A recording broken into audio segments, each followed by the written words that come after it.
Olá, senhoras e senhores do podcast Instituto Mises Brasil, aqui é o Rodrigo Marinho, seu podcaster, hoje entrevistando o querido professor do Instituto Mises Brasil, Pedro Moreira. Pedro, seja muito bem-vindo ao podcast Instituto Mises Brasil. Obrigado, Rodrigo, a honra é toda minha, é um prazer estar aqui conversando com você, enfim, né, em mais uma plataforma, mais uma iniciativa do Instituto, e estamos em casa, né? Então, estou à sua disposição. O Pedro é professor de Direito e essa semana é uma semana muito importante para o país, né? O presidente do Senado e da Câmara serão eleitos e isso pode ter uma consequência séria para o que nós, como defensores da liberdade, né, do Instituto Mises Brasil, prezamos muito, que é a liberdade de expressão. Por que é tão relevante, Pedro, essa eleição, principalmente para o presidente do Senado essa semana? Porque a gente está aí nessa batalha, né?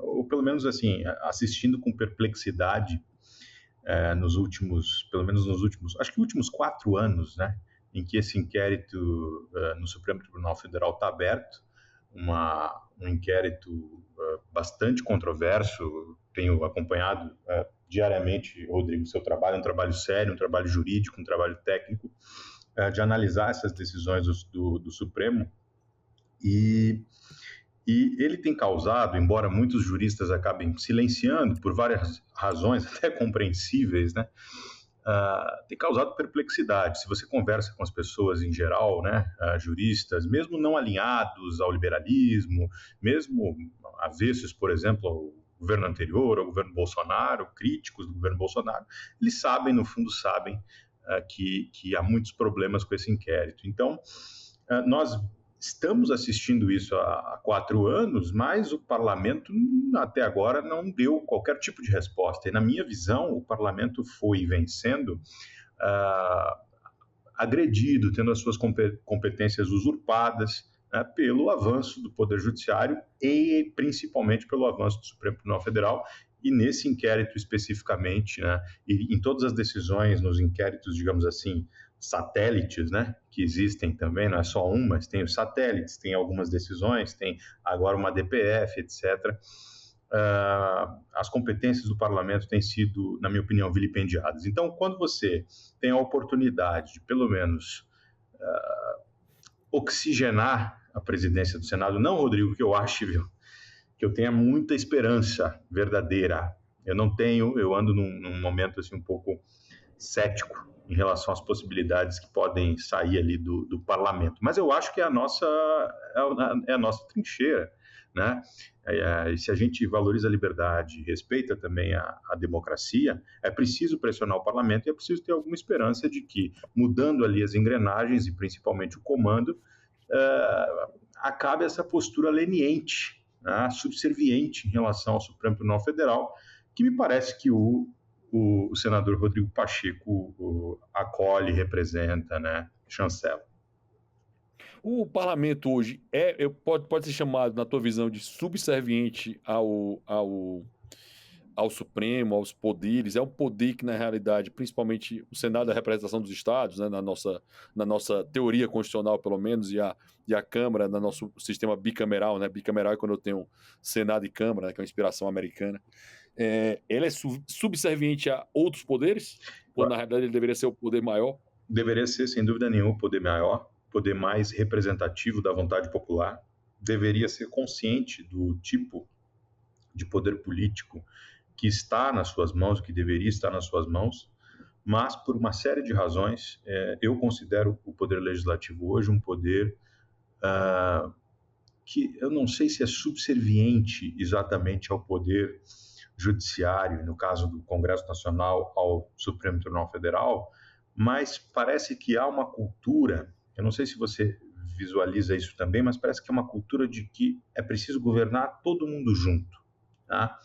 Sem que ninguém se desagrade, digamos assim. Então, parece que a democracia no Brasil é isso, não é a separação de poderes, né? A separação de poderes virou um artefato retórico, um instrumento retórico, um termo sem sentido. Parece que democracia, efetivamente, na cabeça dessas pessoas que comandam hoje, ou que têm muito poder, né, em Brasília, significa governar todo mundo junto. Ou todos nós governamos juntos e partilhamos aqui o poder, incluindo o Supremo e Congresso, né, e principalmente envolvendo alguns interesses, às vezes, corporativos, por exemplo, ou isso não é democracia, isso é outra coisa. Não sei o que é, mas me parece que essa é a visão que se tem. Então, eu até utilizei a palavra subserviente, mas eu não sei se o Congresso ele é exatamente subserviente com o Supremo, ou se, para eles, a normalidade é o governo em conjunto. Né? Um governo em conjunto, mas afastado do povo, funcionando como uma espécie de estamento. Eu acho que isso talvez caracterize um pouco melhor a situação que a gente vive, né? E não vive há pouco tempo, vive há bastante tempo. O Guilherme Amado, que é jornalista do Metrópole, ele chegou a um jornal bem popular em Brasília. Ele chegou a escrever o seguinte: se por um terremoto, hoje ainda é isso, tá? Hoje é terça-feira, dia 31 de janeiro, véspera dessa eleição, ele chegou a colocar o seguinte: se por um terremoto houver algum risco a Pacheco, Padilha, que é Alexandre Padilha, que é um ministro do Lula, né? Foi ministro da Saúde da época do governo Dilma e hoje é ministro da Casa Civil, abrirá o cardápio que cargos ainda não preenchidos, cardápio de cargos não preenchidos, e chamará os senadores que estão em dúvida para conversar.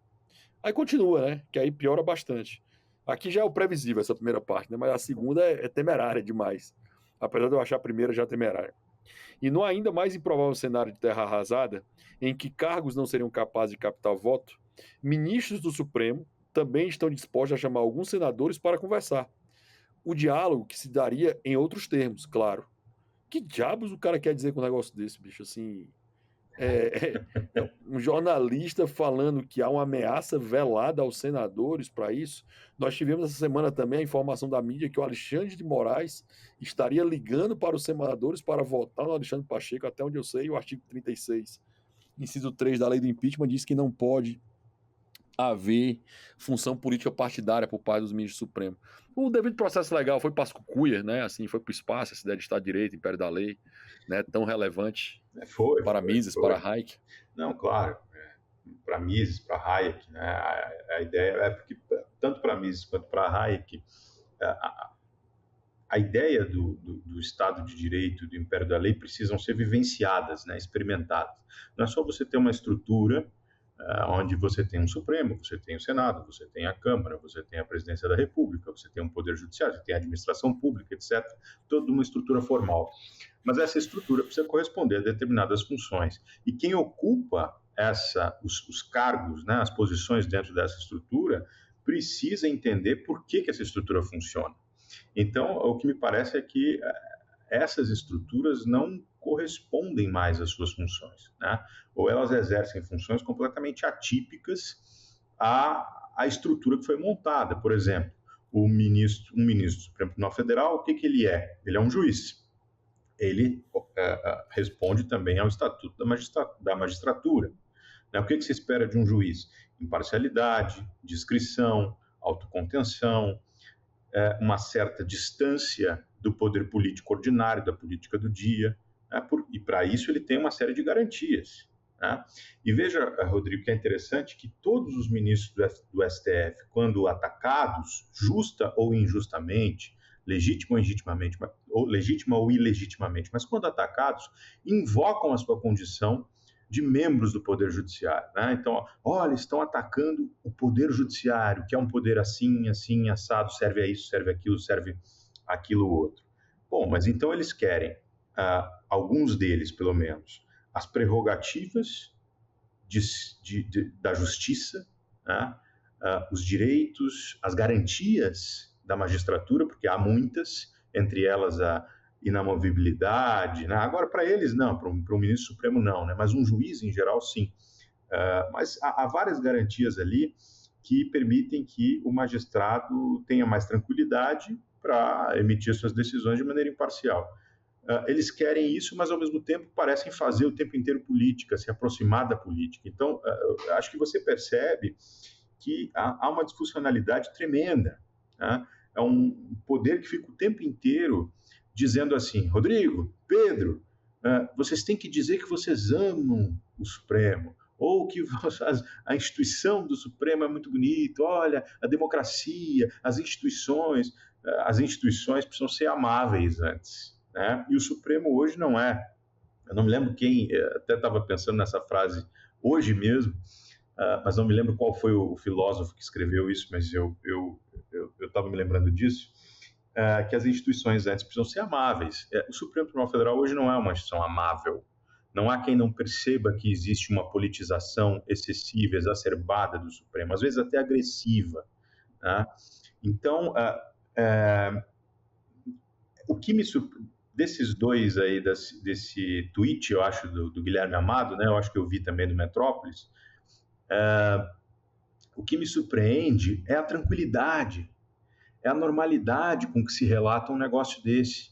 O ministro fulano, o ministro tal, o ministro Alexandre de Moraes ou o ministro Lewandowski, ou seja qual for o ministro, está pressionando, ou está fazendo política, ou está dentro dos gabinetes discutindo determinado tema, ou está, quer dizer, não há uma distância, parece que de fato a ideia deles é que eles têm de governar todos juntos, né?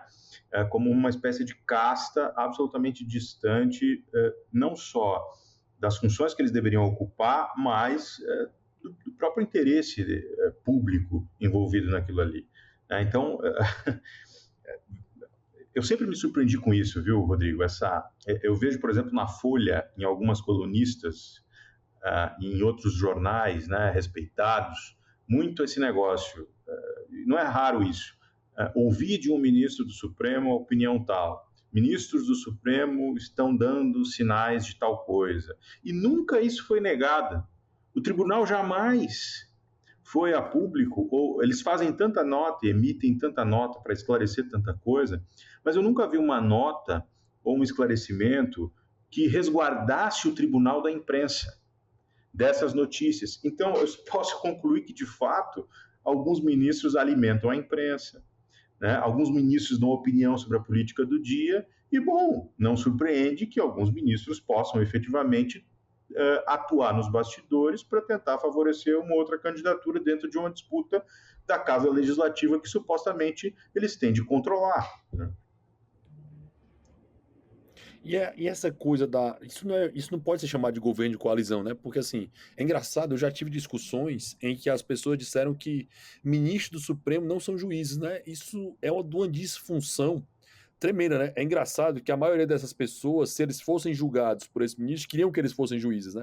Mas como são os outros que eles não gostam, assim, é aquela história, né? Regra para mim, princípios para os outros, né? Isso É é, mais ou menos essa pegada. Eu queria até que tu comentasse essa ideia de regra e princípio aí para a turma entender essa diferença, porque assim, é muito bom ter regra para si próprio, né? Para os outros princípios, né? Eu quero o devido processo legal certinho para mim, né? Porque é uma coisa que falam muito pra gente agora, falam muito pra mim agora. Ah, mas o Bolsonaro vai ser preso. Diz, cara, para o Bolsonaro ser preso, ele tem que ser julgado em primeira instância, segunda instância, no STJ, no STF, porque não tem mais foro.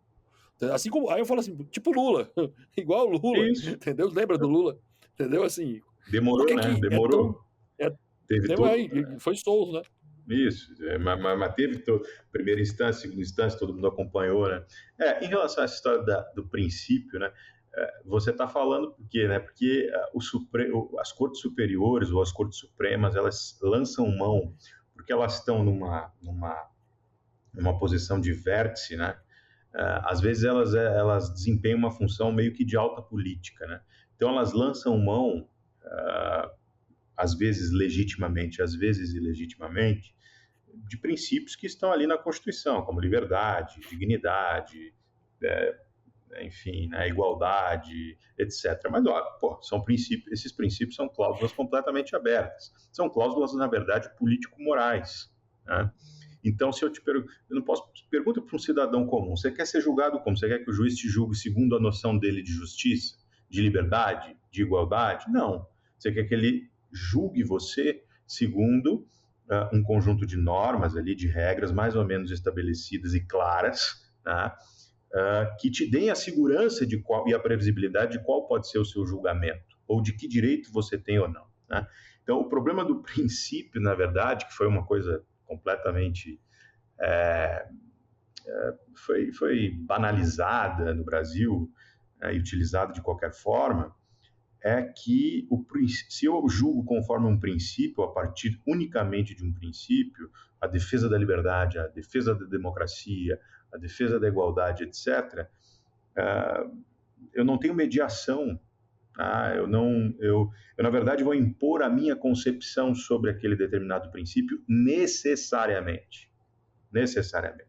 O ministro Barroso tem algumas passagens de alguns livros dele, eu gosto de recordar isso porque são muitas essas passagens, em que ele diz, olha, o juiz deve interpretar o sentimento social, o juiz constitucional, né, deve interpretar o sentimento social, deve interpretar as cláusulas constitucionais à luz do espírito, enfim, do momento, da sua leitura em relação da história, deve empurrar a história, né, já usou essa expressão algumas vezes. Então, essa forma de pensar o direito, essa forma de compreender o direito por meio de princípios, de aplicar por meio de princípios, ela, no fundo, ela contribui para uma visão revolucionária do direito. Porque você vai, por meio dos mecanismos impróprios da justiça, fazer necessariamente política, né? Então, quando alguém diz assim, não, o Supremo Tribunal Federal é um tribunal político, não, eles não são juízes. Bom, sim, são. Né? Claro que são. Não são? Então são o quê? Que o tribunal tenha tarefas muito próximas ali da política, porque obviamente tem de analisar se uma lei é inconstitucional ou não, é uma coisa. Mas o que o tribunal hoje faz já é muito mais do que isso. Ele já produz legislação constitucional, ele muitas vezes legisla no lugar do legislador, né? Ele também é a última instância da jurisdição ordinária, então ele tem ali, por exemplo, processos penais, agora ele abre inquéritos de ofício, né, e estabelece um relator. Vários agora.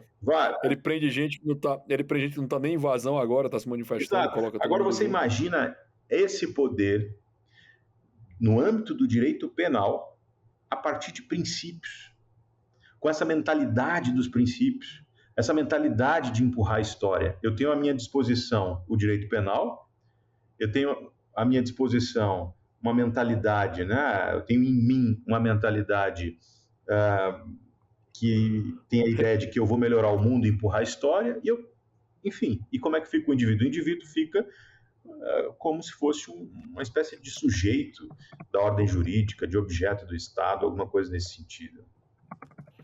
É muito temerário essa coisa assim, né, de eu conseguir controlar, tipo assim, controlar tudo, né? Se eu controlo a legislação e eu julgo a legislação, isso é um risco tremendo, né? Tipo assim, a ideia lá de Aristóteles, né, lá atrás, de próprio Platão na República e também de Montesquieu na Idade Moderna, que é no espírito das leis, é uma ideia de dividir isso aí exatamente para não concentrar poder demais em determinado ente, né? Que é até uma coisa que eu tenho falado muito, né? Na realidade, esses entes, eles não são a instituição é a divisão de poderes, a separação de poderes. Uhum. A instituição é o devido processo legal, a instituição é o Estado de Direito. Então, na hora que esse pessoal, ele legisla e julga, isso causa um risco para o país gigantesco. Tipo assim, eu posso chamar isso de uma... O Rui Barbosa trazia, né? Que a pior ditadura que existe é a ditadura do judiciário. Hoje nós temos pessoas que nunca deveriam ter sido réis no Supremo Tribunal Federal e estão lá, né? E o pessoal confunde, muitas vezes, a defesa que nós fazemos do devido processo legal com a defesa da pessoa, né? Que, assim, ele pode... Não, que seja processado na instância certa, assim, até vai ser cabível, em alguns casos mesmo, o processo na legislação que a gente tem, mas não aqui. Uhum. Aqui é a última instância. Uhum. Tipo assim, nem tem estrutura. Tipo assim, nem tem estrutura para isso. Não foi criado para isso. Isso. É isso, né? É um desvirtuamento absoluto da função de julgar, né? Você falou do Montesquieu, do Aristóteles. O Montesquieu dizia que o poder de julgar é um poder terrível, né? Terrível poder de julgar. Por que é um poder terrível? Porque, no fundo, ali, concretamente, eu posso mandar prender alguém. Só para dar um exemplo. Isso é algo grave, né? Os garantistas sempre tiveram uma preocupação séria com isso. Uma preocupação liberal, em alguma medida, com isso. Né? Porque liberal... Mas os garantistas... ilustrado. Mas os garantistas eram... Mas os garantistas eram garantistas até um dia desse. Depois que começaram a pegar os bolsonaristas... Era um garantista de um olho só, né? O cara olha só para uma coisa, mas para outra ele não olha. Então, no fundo, não era garantista, né?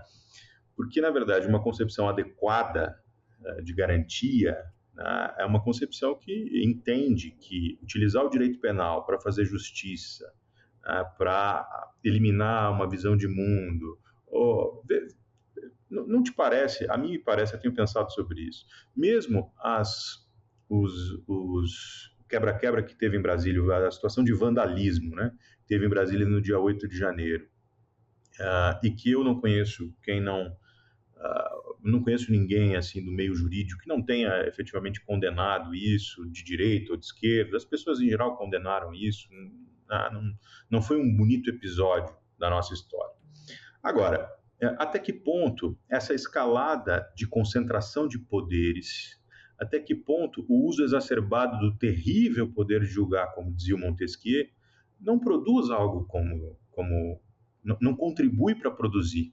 É evidente que contribui também um discurso inflamado, é evidente que também contribui um ambiente de propagação de ideias antidemocráticas, muitas vezes. É evidente que contribui um ceticismo em relação à política, mas, muito diretamente, me parece que também contribui o arbítrio, a injustiça a partir do Poder Judiciário, porque é uma injustiça insuportável. Uma coisa é um parlamentar ou o parlamento aprovar uma lei que você considera injusta. Outra coisa é o judiciário constantemente emitir decisões que fogem ali do seu quadradinho. Tá? Isso é absolutamente insuportável, isso é violento, isso é agressivo. Eu diria que assim que não é nem mais ativismo judicial, tá? Porque você pega muitas dessas decisões aí, Rodrigo, eu me refiro ao inquérito mãe, por exemplo, tá? Elas são decisões que elas têm quem nos ouvir, né, quem estiver nos ouvindo, consulta as decisões, principalmente quem for do direito tiver curiosidade. Às vezes o sujeito, o juiz, ele faz ali, o ministro, né? Ele faz uma descrição mais ou menos geral do caso, ele dá algumas lições, às vezes lições de moral mesmo, invoca algumas palavras de ordem, diz todos serão punidos, serão investigados, quer dizer, não é uma função, não é uma linguagem, nem mesmo a linguagem de um magistrado. Essa é a linguagem, talvez, da polícia, talvez de um ministro da Justiça, de um secretário de Justiça. Nós vamos prender, nós vamos fazer isso, nós vamos aquilo, nós vamos investigar, nós vamos até o fim, mas jamais de um magistrado. E é isso que consta nessas decisões. E aí depois vem a decisão. Sem fundamento nenhum. Depois vem o comando, do nada. Muitas vezes sem referência a qualquer artigo da Constituição, sem referência a qualquer comando legal, sem referência nem mesmo à própria jurisprudência do tribunal. Então, realmente, são decisões que geram muita perplexidade e geram muita arbitrariedade. E quando você cria um estado de coisas, um ambiente em que isso fica perceptível, isso salta aos olhos, me parece que a violência é uma consequência também esperada. Ruim, negativa, condenável, mas uma consequência, um sintoma de um comportamento completamente anômalo que o tribunal acaba exercendo. Não só o tribunal, quero deixar claro, acho que tem comportamento anômalo dentro do Poder Executivo, dentro dos governos, né? Enfim, a situação do dia 8 ali, ela tem muitos componentes, a gente sabe disso. Mas como a gente está aqui tratando das anomalias do Poder Judiciário, especialmente do Supremo, dessa relação com o Congresso, eu acho que o Supremo tem muita responsabilidade sobre o que vem acontecendo no Brasil em termos de desordem. Mas mais uma pergunta, haveria o dia 8 sem as decisões do Alexandre de Moraes, na tua visão? Acho difícil, acho que não. Sinceramente, acho que não. Olá, pessoal! Vocês que estão curtindo o episódio de hoje sobre política, já conhecem nosso curso de pós-graduação em Direito, Ciência Política e Liberalismo? Entre no site misacademy.com e saiba mais. As inscrições para as novas turmas já estão abertas. Visite misesacademy.com e conheça o braço acadêmico do Instituto Mises Brasil. E vamos lá. Essas decisões, né, Pedro? Vamos lá. Você traz vários comandos legais, né? O artigo que fala da sentença, salvo engano, 496, ele vai falar que a sentença não fundamentada é nula. Essas sentenças aqui, trazendo a lógica do direito, elas seriam fundamentadas? Não, acho que não. Não Elas seriam. ficariam? Elas seriam. Eu estou louco para expor, para dar uma aula sobre isso, pegar várias dessas decisões, né, e analisar. Quem se interessa por interpretação jurídica, argumentação jurídica, tem que perceber que aquelas decisões são decisões mal fundamentadas. Eu acho que são decisões ruins mesmo, tá? Eu acho, a minha opinião, acho que é uma opinião que eu ainda posso dar, são decisões mal escritas, tá? Cuidado, né? Essa é a pior preocupação, né? 2 professores de direito, assim, a opinião que eu posso dar, né? Sim, o ambiente, infelizmente, é um pouco assim, né? Mas eu acho que é uma opinião que eu posso dar tranquilamente, fazer uma crítica à decisão judicial, uma crítica técnica, né? São decisões judiciais mal escritas, muitas vezes, às vezes com erros de escrita mesmo, que demonstra falta de capricho e revisão, que já é um sintoma de anormalidade. Quando a coisa está mal feita, você já percebe que algo vai mal. E, sem dúvida alguma, decisões mal fundamentadas. Elas tratam de temas muito importantes. Elas tratam de temas, por exemplo, sobre liberdade de reunião, sobre liberdade de expressão. Eu me lembro das primeiras decisões lá do inquérito das fake news, e muitas vezes o ministro Alexandre de Moraes, ele usava como exemplo uma ameaça clara ao Supremo, tá? Uma mensagem que dizia, se fazia uma referência a uma ameaça clara, né? Então ele precisaria tratar daquele ilícito, por que aquilo era ilícito, por que aquilo deve ser condenado, qual é o dispositivo que condenaria aquela ameaça, digamos assim. Precisaria tratar, sim, aquilo. Mas, ao mesmo tempo, ele colocava junto vários tweets ou manifestações que não eram ameaças, não eram nem mesmo desrespeitosos, eram opiniões, meras manifestações, opiniões de influenciadores, políticos, etc. Mas estavam ali, dentro do inquérito, tudo junto, num grande balaio, né, como se fosse a mesma coisa. Então, aqui tem um problema de falta de fundamentação, um problema grave. E eu acho, esses dias eu provocava um amigo meu processualista, eu dizia, foram tantos livros de dever de fundamentação, o Estado Constitucional e o seu dever de fundamentação, motivação da sentença, etc., etc. A Suprema Corte emite um monte de decisão mal fundamentada, e as pessoas não fundamentar, né? E as pessoas, então acho que é falta crítica mesmo em relação a essa prática aí, né? Por que você acha que os nossos colegas aí do direito estão com principalmente os garantistas, né? O garantista caolho, né? O garantista caolho. Ou mesmo não garantista, ou mesmo aquele cara que criticou o Moro, né? Muito fortemente. E eu sempre me impressionava, né? Porque eles assim, mas pessoal, só lembrando, né? O Moro é o juiz de primeiro grau. Vamos lá, ainda que o Moro, admitindo que o Moro tivesse feito algo errado, certo? Para todas as decisões do Moro, cabia recurso para o TRF, cabia recurso para o STJ, cabia recurso para o STF. E quando a pessoa julga sozinho, em única instância, nem remete para validação, que na minha visão era o mínimo, que ele não poderia nem julgar antes, na realidade, certo? Mas nem remete para validação, sem recurso cabível para isso, sem foro competente, sem a pessoa estar no lugar que ela deveria estar sendo processada, e vocês estão calados. Qual a razão, na tua perspectiva, que esse pessoal está silenciando? Política mesmo? Política. Acho que política, sem dúvida. Acho que essa altura nessa quadra da história, assim, dos acontecimentos, o garantismo, tá, penal, e, enfim, os garantistas não vão concordar comigo, mas faz parte. Ele é uma visão, no Brasil, da forma como foi trazida para o Brasil, é uma visão de esquerda, é uma visão marxista do direito. Estado social máximo, direito penal mínimo. Entende? Veja. Que é o Ferrajoli. A ideia do garantismo, a palavra garantismo, bom, se você me pergunta, Pedro, você é um garantista? Eu vou pensar, bom, sim, se isso significa que as garantias devem ser, por exemplo, vou te dar um exemplo, Rodrigo, eu acho que a prisão em segunda instância, como foi decidida pelo Supremo, tá, não foi correto, não achei correto. Eu sou a favor da prisão em segunda instância. Também. Sou a favor. Mas eu acho que o Supremo Tribunal Federal, o Código de Processo Penal, lá no 273 ou 283, se não me engano, diz que é em segunda instância. Se aquilo viola ou não viola a Constituição, era uma discussão que teria que ter sido feita. Mas o Supremo discutiu isso simplesmente em termos de resultado. E por isso mudou tanto as decisões.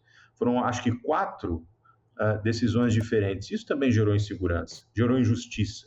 Né? Então, eu tenho essa visão. Acho que a lei da ficha limpa, por exemplo, violou um conjunto de garantias em alguns dos seus artigos. Né? Então, veja, são coisas com as quais eu concordo.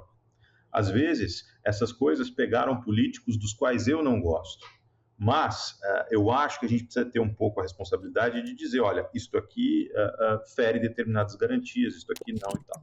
Bom, o garantismo, dito como respeito às garantias constitucionais, as garantias do preso, as garantias do indivíduo em geral, quem é que vai discordar disso? Só que não é isso que é o garantismo. O garantismo é uma ideia que vem de pelo menos a forma como ela é trabalhada no Brasil, vem de um profundo ceticismo em relação ao direito penal mesmo, né? E de um tratamento, às vezes, ideológico do direito penal. Tá? Então, a própria ideia, a própria fórmula, esse axioma, direito Estado social máximo, direito penal mínimo, já traz consigo uma determinada visão de Estado, uma visão de como as coisas deveriam ser. Então, claro, se você tem, por exemplo, um governo de direita, um governo, na linguagem que alguns poderiam utilizar, neoliberal, um governo conservador, etc., me parece que esse governo em si, ele é um governo ilegítimo do ponto de vista de determinada visão garantista. E, portanto, dentro dessa visão, caberia combater. Tá? Eu acho que a única perspectiva realmente adequada para tratar o direito penal moderno, nosso direito penal, é uma perspectiva liberal. Né? Porque a perspectiva liberal é a perspectiva que dá conta de como o Estado, o direito penal deve ser tratado na sociedade moderna. É a última ratio, né? Ou seja, é a ideia de que a lei, primeiro precisa haver lei, né, para depois ter crime, esse é um outro problema nosso. Tá, você não sabe muito bem. O que é fake news? Onde é que É muito boa essa, é muito boa essa. Assim, qual o crime de fake news? Não existe. Por que as pessoas estão sendo presas com um crime que não existe? Não sei. Não sei. Não sei. Isso seria básico. Mas por que o parlamento não agiu? Porque é difícil. Como é que eu vou fazer uma legislação sobre fake news? É coisa boa? Provavelmente coisa ruim vai vir. Né? Porque, é legislar sobre a liberdade de expressão. É tentar... E a gente já tem os crimes contra a honra, né? A gente já tem... Que eu tenho muita dificuldade com difamação e injúria, muita dificuldade em ser crime. Ainda tem, mas temos. Então, você já tem mais ou menos você já tem esse tratamento aí no direito positivo. Então, eu não sei, eu não tenho ilusões mais com a perspectiva garantista. Acho que é uma perspectiva dentro do próprio Ferraioli. Hoje eu digo... tem um amigo meu ferraioliano que diz, que você não entendeu o Ferraioli. Eu disse, não, pode ser que eu não tenha entendido, pode ser que eu mude de opinião. Mas do que eu li do Ferraioli, me parece que está claro que ele tem, não é uma estrutura, né, para o direito, e ele não trata simplesmente de garantias, é uma visão substancial da vida política, que ele quer implementar por meio do direito. É um projeto de sociedade, e é uma sociedade socialista. Uma sociedade, no mínimo, social-democrata, mas, em geral, eu diria que socialista. Mas ele se perde na hora que ele começa a defender a ideia do direito penal mínimo. É isso que eu tenho dificuldade na perspectiva socialista, né? Porque, pense, numa sociedade de liberdade, nós vamos ter uma perspectiva de que tudo aquilo que não é proibido é permitido. Essa é a base da sociedade de liberdade, né? Toda sociedade que se diz um país livre vai usar isso como premissa. Isso. Né? Que é o que o Leone vai chamar de liberdade, o Leone, o Hayek, e o próprio ministro do Burocracia vão chamar de liberdade dentro da lei. Né? O Hayek vai falar isso lá nos livros dele, o LLL, né? O Lei de Legislação e Liberdade, vai falar disso nos Fundamentos da Liberdade, o Leone vai falar disso na Liberdade e a Lei, o Mises vai falar disso no Burocracia. Por sua vez, toda e qualquer sociedade socialista, ela vai funcionar na lógica do serviço público, né? Lembrando que os servidores públicos eles só podem fazer aquilo que é autorizado por lei, que é o contrário ao direito penal mínimo, né? Tipo assim, no direito penal, isso é o direito penal máximo, né? E é isso que eu acho contraditório. Eu não sei se ele não entendeu, eu não sei se ele não entendeu essa lógica. Acho que o que talvez seja contraditório seja o Estado social máximo e o direito penal mínimo. Não sei se não é contraditório isso. Eu não sei se a ideia de Estado social máximo não é uma ideia problemática em níveis. É possível ter Estado social máximo sem cair nesse retrato que você desenhou aí de um regime socialista, né? O problema do Ferraioli, Rodrigo, é o seguinte, é que tem um livrinho dele azul, chamado A Democracia através dos Direitos, azul na edição em espanhol, não sei como é que é a edição original, nem se já tem em português. Mas claramente o que é? Ele diz o seguinte, olha, os direitos, eles devem estar fora da política. Você pega os direitos e você tem que compreender os direitos como se eles estivessem dentro de uma esfera que ele chama de esfera do indecidível, né? Bota tudo ali dentro dessa esfera e ninguém pode decidir sobre aquilo.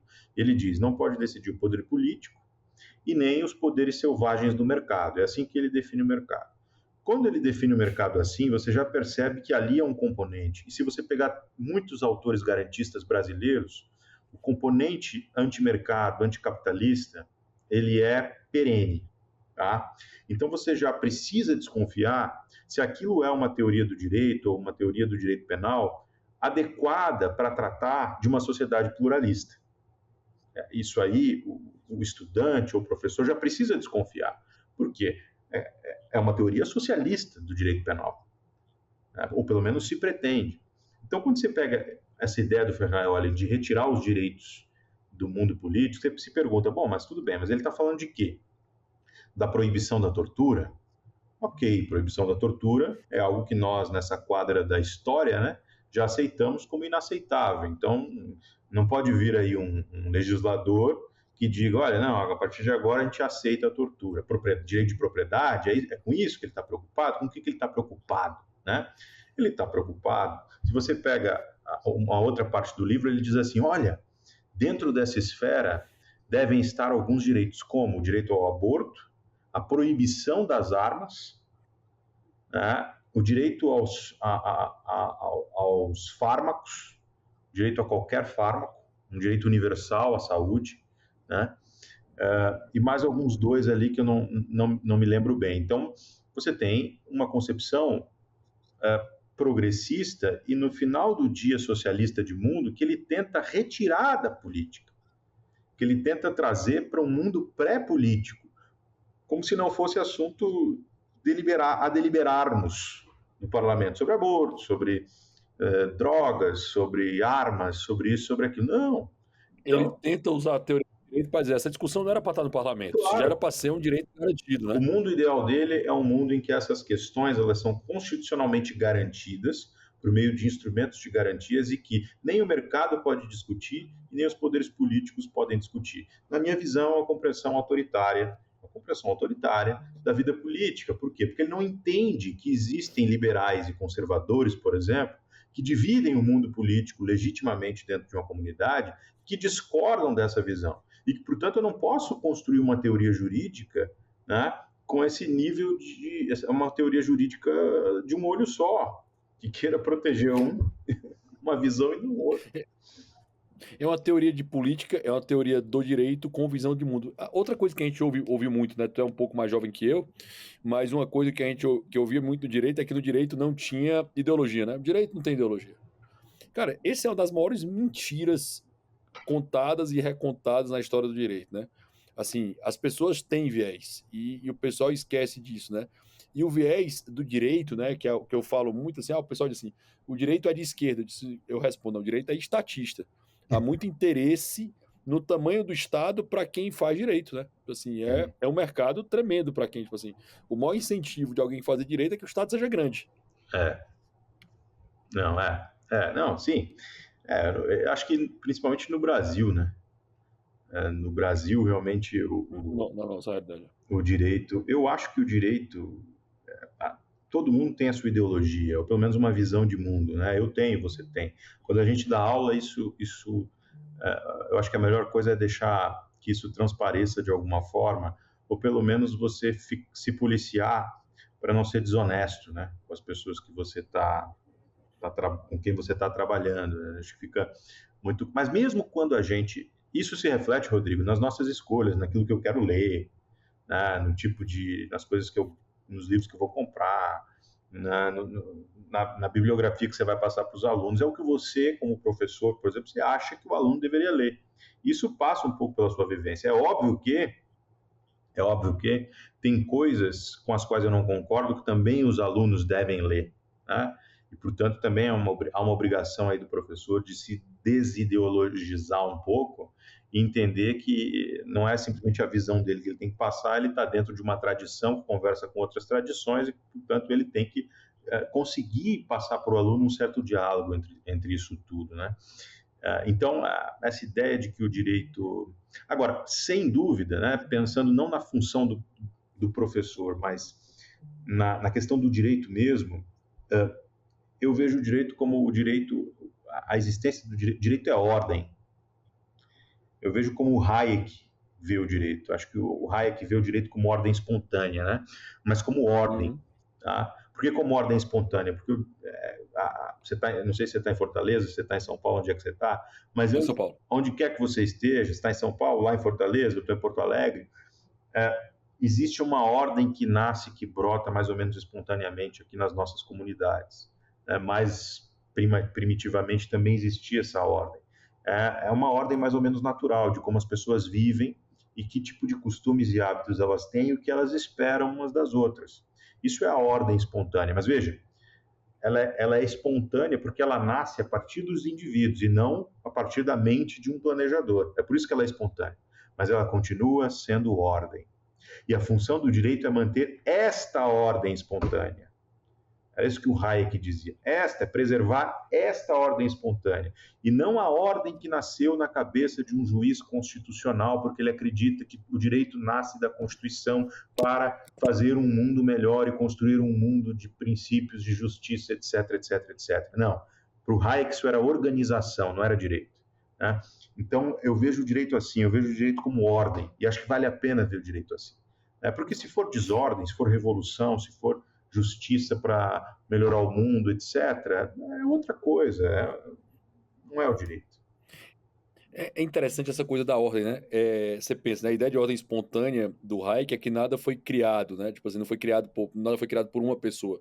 Não houve o criador do direito, não houve o criador da moda, não houve o criador da economia, não houve o criador da língua, não houve essas pessoas criando determinada coisa, mas foram ordens estruturadas, definidas, com clareza, vamos lá, digamos assim, um ordenamento claro, pré-definido e que eu saiba exatamente como ele vai ser processado, em que as pessoas conseguem estudar, parametrizar e ensinar novamente essas situações, seja moda, seja a ciência de forma geral, seja o direito, seja a filosofia, seja a economia, e isso é uma ordem, né? E isso o pessoal esquece, né? É que eu acho que a pegada muito grande, que o uso do conhecimento disperso da sociedade permitiu que essas ordens fossem criadas. Aqui ficando só em Hayek. É isso, não, é isso. E puxando um pouco para o nosso assunto inicial, né? Tá difícil dar aula de direito constitucional. Justamente porque você falou de algo que é transmitido e que você consegue repetir. Então, se você pegar tudo ali, olha, decisão ex nunc, controle de constitucionalidade, inter partes, erga omnes, as eficácias, o efeito repristinatório, os requisitos, todos os instrumentos, né? Falar de competência, hein? Competência, controle abstrato, controle abstrato e concentrado, controle difuso e concreto. Tudo isso, sinceramente, perdeu a inteligibilidade e o sentido quando você observa as coisas como são na prática. E isso é a desordem. Ou seja, você, por meio da prática, da ação humana deliberada, você destruiu aquele mínimo de ordem que existia ali e que um professor, como você mesmo, como professor de Direito Constitucional, conseguia passar com tranquilidade para o aluno e o aluno enxergar aquilo na realidade. Ou o advogado enxergar na realidade, mas ele não enxerga mais. E essa é a angústia, eu acho, do advogado, do jurista, de um jurista preocupado com o que faz, né? É angústia, você lê nos livros, mas você não enxerga na realidade, né? Então, alguma coisa se perdeu, algum tipo de desordem foi criada. E essa desordem, obviamente, ela macula a segurança, né? Ela macula a previsibilidade, ela macula a ideia de império da lei, né? Me perguntaram o que era o império da lei, né? O que era o rule of law, o que era o Estado de Direito, né? Esses sinônimos aí colocando. E o principal do que eu tenho do Estado de Direito é previsibilidade. Quando eu tenho a imprevisibilidade, eu tenho uma sociedade, usando a palavra do Alain Perfet, né? Que é um livraço dele, que é a Sociedade de Confiança, eu tenho uma sociedade de desconfiança. Isso gera uma série de incentivos negativos, né? Inclusive, em especial, não confiar que a jurisdição vai fazer algo correto, né? Isso, é isso. Não, sem dúvida, né? O que eu acho que um dos grandes problemas, e eu digo isso, e sei que você também diz, e os professores que eu vejo hoje criticando não só o Supremo, mas outros órgãos, né, e a atividade jurídica hoje no país, é porque a gente quer viver num mundo um pouquinho mais ordenado, né, mais previsível, onde o indivíduo possa planejar suas ações, ter efetiva autonomia. Isso é que é importante. Então, você ter ali uma sociedade. O Brasil já é uma sociedade difícil de organizar a confiança, né? A gente foi, a gente construiu os nossos intérpretes, os grandes intérpretes assim da nossa sociedade, Gilberto Freire, Faoro, mais recentemente o da Mata, mas Sérgio Buarque de Holanda, alguns outros, sempre mostraram, acho que essa constância de dificuldade do brasileiro com a lei impessoal, dificuldade do brasileiro com o Estado de Direito, dificuldade do brasileiro com o espaço público, sempre a tentativa de confundir o espaço público com o espaço privado, a casa e a rua, né, a amizade, o jeitinho, etc. Então, já é difícil você, no Brasil, construir um estado de confiança, né? É difícil, você contrata alguém para fazer um serviço, nem sempre você confia tanto. Você vende um carro, você faz um contrato, um negócio, em grandes transações, é preciso ter confiança. Então, o Brasil já acho que na sua essência, digamos, antropológico, o brasileiro já é um pouco desconfiado, já vive num ambiente de desconfiança. Quando você tem um poder judiciário, e não só o poder judiciário, mas Ministério Público, Defensoria, que perderam a noção de que a sua função primordial é manter a ordem, a estabilidade, a segurança jurídica e a confiança dos cidadãos, quando o promotor de Cacimbias do Sul, para dar um exemplo de uma cidade que eu acho que não existe, ele acha que ele é um cara muito importante, que ele, portanto, vai mudar o mundo e tem que efetivar políticas públicas e coisas desse tipo, ele acha que ele vai substituir o prefeito, etc. Bom, o que você tem é confusão e desordem. O que você tem é pura confusão. Então, numa sociedade que já tem dificuldades para lidar com a confiança, então você produz mais desconfiança, você afasta o sujeito que quer investir no país, se afasta as pessoas não querem fazer negócio, é mais difícil confiar no vizinho, é mais difícil fazer um contrato, tudo fica mais difícil, né, Rodrigo? Caminhando aqui para o fim, né? Nós temos 3 medidas de exceção no país, né? Que é intervenção, né? Do ente maior no ente menor, né? Ente nacional no ente estadual, no ente estadual no ente municipal. Teoricamente, essa foi uma novidade criada lá pelo Temer, né? Intervir só numa determinada política pública, né? Que foi a segurança pública aí no Rio de Janeiro, isso não existia antes. Sim, mas foi foi criado. Novidade. E o Supremo concordou. Depois disso, temos o estado de sítio e o estado de defesa, né? O estado de sítio interno, o estado de defesa externa, ou algumas situações internas também. Nós, mais uma vez, estamos numa medida de exceção no país estabelecida, né? Um governador recém-eleito, 8 dias de posse, foi afastado num dos estados mais seguros do país, né? O que é uma contradição, né? Pois é. A segurança pública foi afastada da segurança pública do Estado do Distrito Federal, da unidade federativa, né? Porque não é Estado, da unidade federativa do Distrito Federal, sendo um dos estados com melhores índices, né, de segurança do Brasil. Essa situação temerária, né, principalmente feito no inquérito, né, assim, não foi criado um inquérito novo, né? Foi feito um inquérito dos atos antidemocráticos, um inquérito que já existia, foi determinado um afastamento de um governador eleito, e não era qualquer governador eleito, né? O Ibanez não é não é um cara do baixo escalão, Não. não é um cara do baixo escalão político, né? É um cara muito bem articulado. E foi presidente da OAB algumas vezes, é um cara que foi reeleito governador, assim, não é em Brasília, né, que é sede do Poder Federal. Então, assim, isso tudo tu não acha muito temerário, não acha essa turma não acha que uma hora as pessoas vão cansar disso, ou já estão cansando disso, e a reação vai ser agora, né? Porque assim, talvez a reação só pare com o impeachment mesmo, para dizer assim, ei, chega, né? Chega, porque assim, eu acho que ninguém quer, as pessoas não querem fechar o Supremo, as pessoas querem que isso pare, né? Tipo assim, voltem à normalidade da ordem disso, né? Parem de inventar. Eu acho que essa história de fechar o Supremo, etc., isso é uma minoria mesmo, que tem ali algum tipo de ilusão autocrática, Louca, que enfim, e às vezes louca mesmo, né?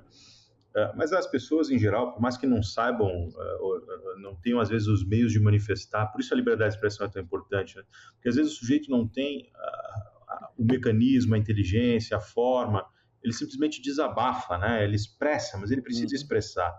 E a gente precisa ir além da literalidade daquilo que ele está expressando e tentar entender um pouco o que significa. Talvez o que seja respeitável em todo esse movimento de crítica ao Supremo, tirando as exacerbações, né, seja o fato de que isso demonstra que as pessoas não estão satisfeitas com o Supremo. Não estão satisfeitas, acham que dali pode advir qualquer decisão judicial. E essa do Ibanez, para mim, foi uma decisão completamente equivocada, mas é que é mais uma, né? Ela é uma decisão inadmissível. Você veja que eu li a decisão, ela é uma decisão curta, mais uma decisão com parca fundamentação. Comandos de ordem, né? Comandos de ordem, assim, palavras de ordem. Churchill. Isso, cito Churchill, como se tivesse uma coisa até um pouco megalomaníaca, né? Porque você está numa posição que parece que você está diante da situação que o Churchill estava, se coloca como Churchill, e aí a sua decisão, uma delas é afastar o governador, porque se aquilo aconteceu, só pode, sem elementos efetivamente concretos, né? Sem elemento de prova, né? Só pode ter sido porque o governador consentiu ou foi omisso, etc, né? Então, vejam, a primeira questão é se ele podia ter afastado monocraticamente, do jeito que afastou, né? Acho que foi monocraticamente, né? Foi monocraticamente. Né? Depois ele manda para validação, mas foi monocraticamente. Isso. Então, assim, é mais uma. No domingo à noite. Mais uma. Assim, e o poder político aceita. Aí volta o nosso problema inicial. O poder político aceita. Afastou o governador. E aí fica isso. Por quê? Porque, no fundo, todo mundo espera uma certa acomodação, né? Digamos assim, o estamento prefere ter a esperança da acomodação. Talvez até o próprio governador afastado, porque não me lembro de algum tipo de manifestação, deveria ter se indignado com aquilo, né? Uma decisão completamente injusta. Então, esdrúxula. Então, é por isso, Rodrigo, que ainda que eu prefira que o Senado ele tenha uma oxigenação e a gente possa ter a esperança de que algum outro senador, né, no caso, o candidato ali, o Rogério Marinho, né, do PL, ele possa ser um certo freio a esse poder excessivo do Supremo. A minha percepção, sabe, é que as coisas elas tendem, e as pessoas quando assumem esses cargos de poder, elas tendem à acomodação e tendem ao funcionamento anômalo, né? Pelo menos eu acho que é assim que a coisa no Brasil está estruturada. Mas só uma pergunta, né? Última pergunta aqui para caminhar para o fim. O anômalo agora não era voltar à normalidade? No seguinte, a fala, tá? Hoje nós estamos há 4 anos em algo completamente anômalo, né? Nós temos uma situação anômala que essa acomodação ela está passando de todos os pontos dela, né? Porque assim, eu achava que se Bolsonaro tivesse sido eleito, você ia ter um recuo natural do Alexandre de Moraes, ia acomodar. Sim. eu acredito que com o Rogério Marinho eleito, você teria essa acomodação acontecendo, um recuo, né? No outro dia a gente estaria com processos sendo encerrados, né? No dia seguinte a gente estaria com processos sendo encerrados aí, com inquéritos sendo colocados, e meio que todo mundo ia dizer, ok, check, tá? Vamos para frente, vamos problema virada a página, né? Porque assim, crime de responsabilidade para mim tem vários. O de ontem, se for confirmado que ele ligou para os ministros, cara, é absurdo, né? Porque Não. o que é, entendeu? Assim, é mais um. Será que até isso seria melhorar a situação ou deveria sim seguir impeachment, seguir toda a sequência disso? Só uma pergunta. Para mim, deveria seguir impeachment, só para deixar claro. Tá? Eu acho que a solução, a coisa escapa. Eu não sei, eu sinceramente, Rodrigo, acho tão